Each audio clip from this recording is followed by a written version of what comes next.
Okay, so I'm going to run through really quick how I have my radar detector here with switched power. I mean, this is something that you could use not only for like radar detector, but if you wanted a dash cam to have somewhere, up here and have that separate from the built-in like autopilot Sentry mode dash cam, and that's a possibility too. So the way that this works is when the car actually comes on, so right now it's off because it doesn't show park, reverse, and drive and all that. When I push the brake down here, that comes on, and then this will come on. And okay, and so now that it's on, once I lift my butt and the car turns back off, this will turn off. So that is how that all works. Put Mars back on so I don't have to worry about doxing myself. So yeah, it's really simple. It's super cool. It took me a little bit to figure it out, but there's been other people that have done similar kind of things. And let me get a flashlight here so I can kind of show you guys what to do.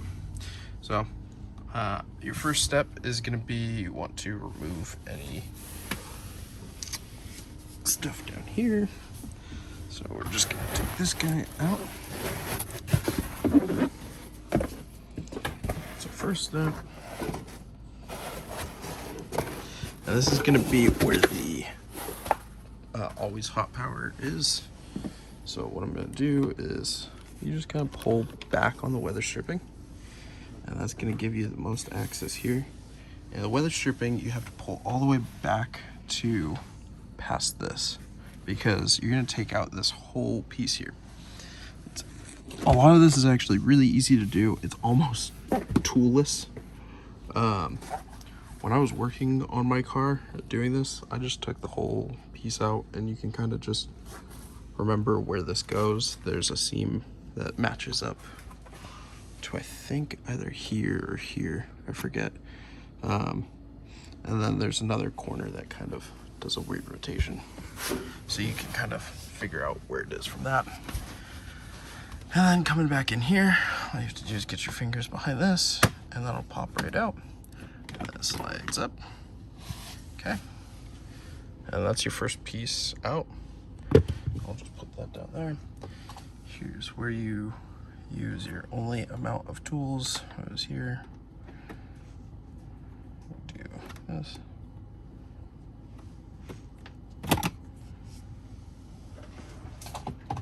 Just like that.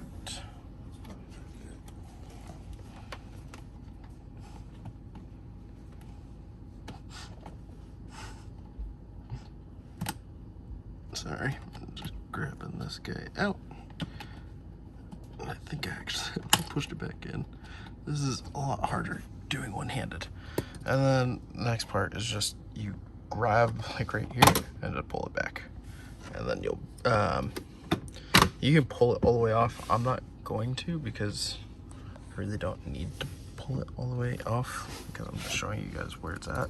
So there's two of these little like push pin kind of things where they expand when you push in on it.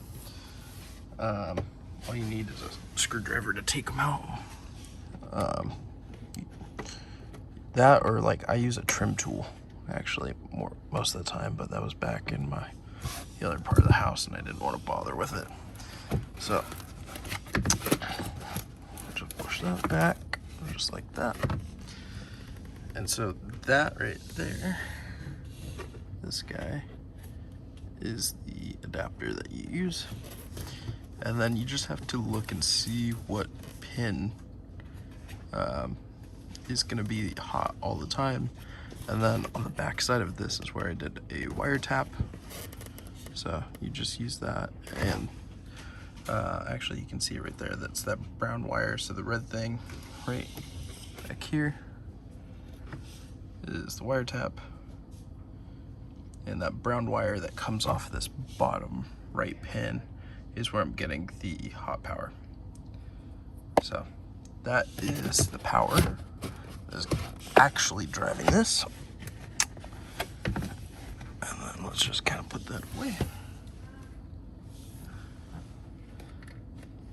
We'll just put our car back together here.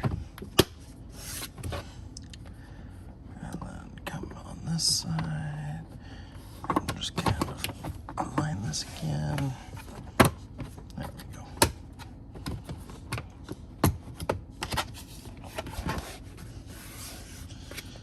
Push all of that back in. Grab our other pin. And not drop it, but yeah, you just push that in there. Okay, that's locked in. Then we grab this guy. This, you slide in first, and then you get that kind of pushed in. And then one other thing you have to do is this panel is supposed to be on top of, so what I just do is just push this back to let it drop into place like that. And then the weather stripping, you just kind of push it back into place, and you want to make sure that it's pushed down all the way, or else your door doesn't close, or at least not securely. So we'll just put all of this back.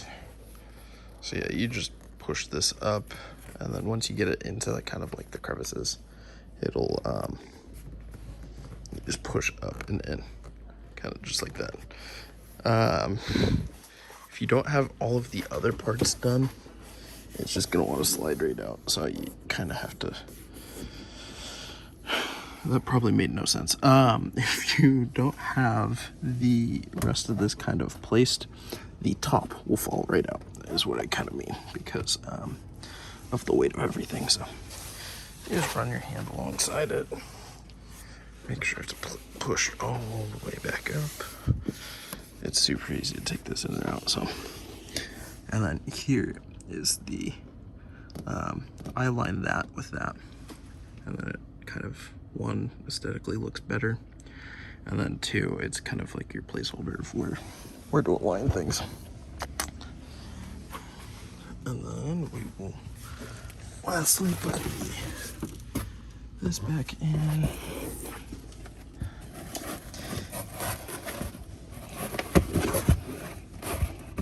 Okay, so that's all you have to do on the driver's side, is get that one pin, or you can either use the pin itself, or in my case, I used the wire on the back side of that harness, because just in case I did want to ever use that harness, it's still accessible, it's still usable. That wire stretches all the way around back to the other side of the car, over on the passenger side, where I've got the actual where I've got the relay. So we'll walk around over there. We'll do the same thing. I'll take the seat back a little bit. And it is the exact same construction here. So you just grab a hold of this guy, pull this back. See, that thing just loves to fall out of the way. And we're gonna push this up so that way it's not all coming out. Or maybe it's all just gonna come out. I guess I have to fix that later. But again, once that's out, you're able to just get your fingers right back here and push. Sounds bad. It's just these plastic pins. They're just really, and they're by force. And then you do the same thing. So here to kind of show you guys, you just pop it, and then you have to grab it kind of by the actual, you have to grab it by this rim, because if you grab it here, it will actually stretch it back out, and it will make it so it's expanding, and you can't really see. But it'll make it so it expands, and you can't undo it. So you have to make sure you do that. Put that down there with that.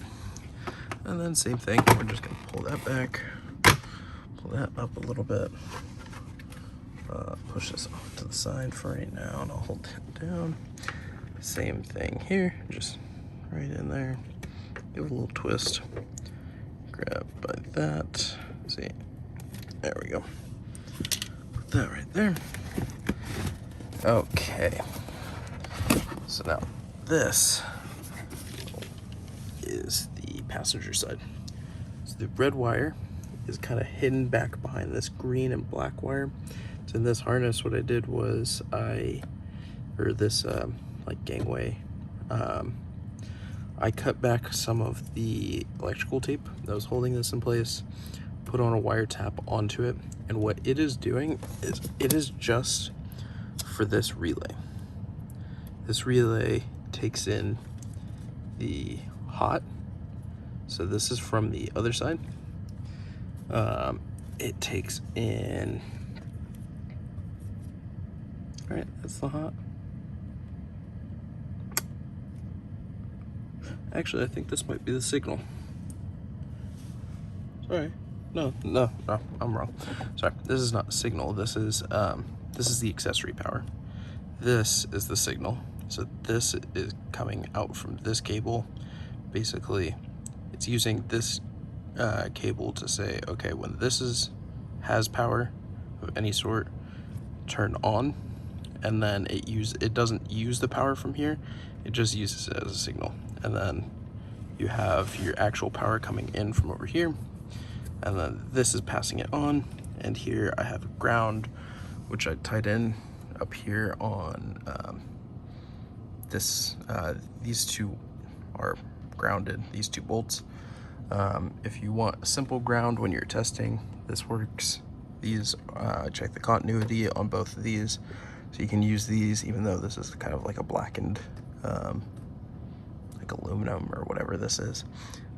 They both work, the continuity's fine on it. And then, yeah. And then everything I have then, I've got my switch that is underneath here.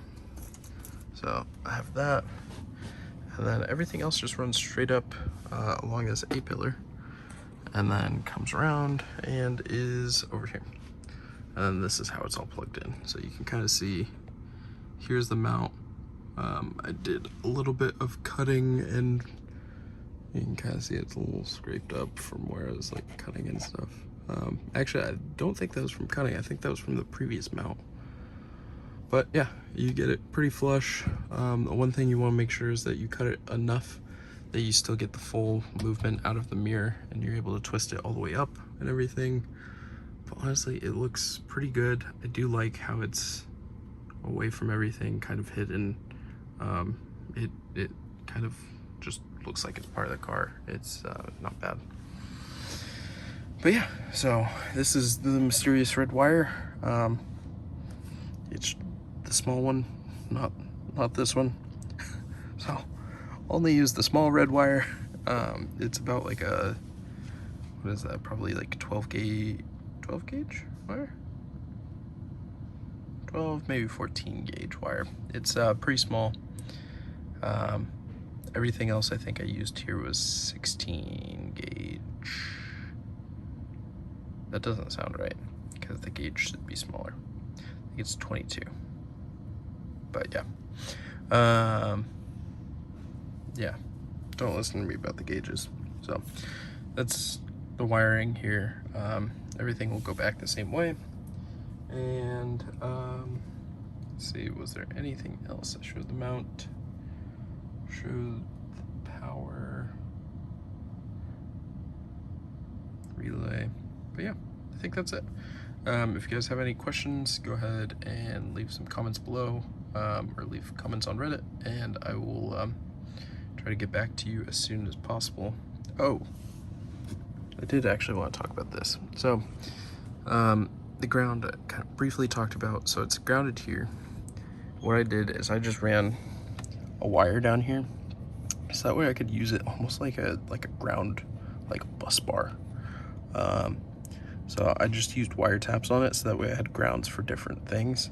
But I didn't want to have to keep sending wires up, so I sent just this one wire up to be grounded with one of those like ring connectors around that bolt. And then I have any grounds I need, just kind of tie onto that, and it's super easy. As far as cleaning up in here, you really don't have to do a ton. I used purple zip ties so that way I would know clearly what was mine. And then most of this stuff is held in here with all of this styrofoam, so it really holds it in place. I was worried because I was thinking I'd have to like double stick tape everything in place, but there's not a ton of room here, so it kind of helps to your advantage. And then one other thing I would say, if you do run a radar detector and you do one of the I think it's like a smart connector or a hardwire kit, make sure you check your length first, because your length is I mean, you have to run from here all the way down, around, and up, and do this, and come over here, and then go over here. So there's a lot of length that needs to be, you know, getting to here. Oh, there actually is one more thing I did want to talk about, is how I knew how to cut this. So that was from Everyday Chris. So Everyday Chris has a video about this mount and doing it for his radar detector. He did essentially the same thing. He was the one that figured all of this out. The one thing I would add to his video is that you don't want to, he like pushes this once he gets this piece off. Sorry, this there's two pieces here of plastic. There's this piece, which is like up and around and all of this shroud, and then there's this, which is just like right there. So what I would say, let's see if it will focus on the parts that I want it to, is he like snaps the mirror. He like takes it and like pushes it that way. You don't have to do that, and I would highly recommend not doing that. There is a single T20 screw that is like right up here that holds this mirror in place, and there's a lot of alignment pieces that are used to basically put it back into place. So if you take that T20 out, the whole mirror and its like a support bracket here will just kind of like drop out of place, and then to put it back in, all you have to do is put the mirror kind of close, start putting the T20 in, and it will actually rotate itself and align itself to be kind of back into its proper position. So you don't have to worry too much about that. And then if you're taking off this shroud also, like how I wanted to get the wiring like back in here, and then I bring it up through here and down. It's actually pretty easy. You just kind of grab a hold of the headliner here, and you can kind of pull it, and it's got a lip like right here. You're not going to do anything to the cameras, the main autopilot cameras. There is, however, the camera up here for the inside cabin camera. You just have to be careful about that, because that cabin camera does have like a little connector that's like right in here. So if you're going to take that this shroud off, then just don't start ripping it down, because there is that cable, and if you take out that camera, your autopilot will not work. So that is just a word to the wise. Your autopilot will shut off, and it'll say that the cabin camera is blocked or something. So you want to make sure that you don't rip that cable. But it's not really a super big risk, I would say. But yeah, if you guys have any questions, please go ahead, let me know. I will be glad to help you guys out. Thanks.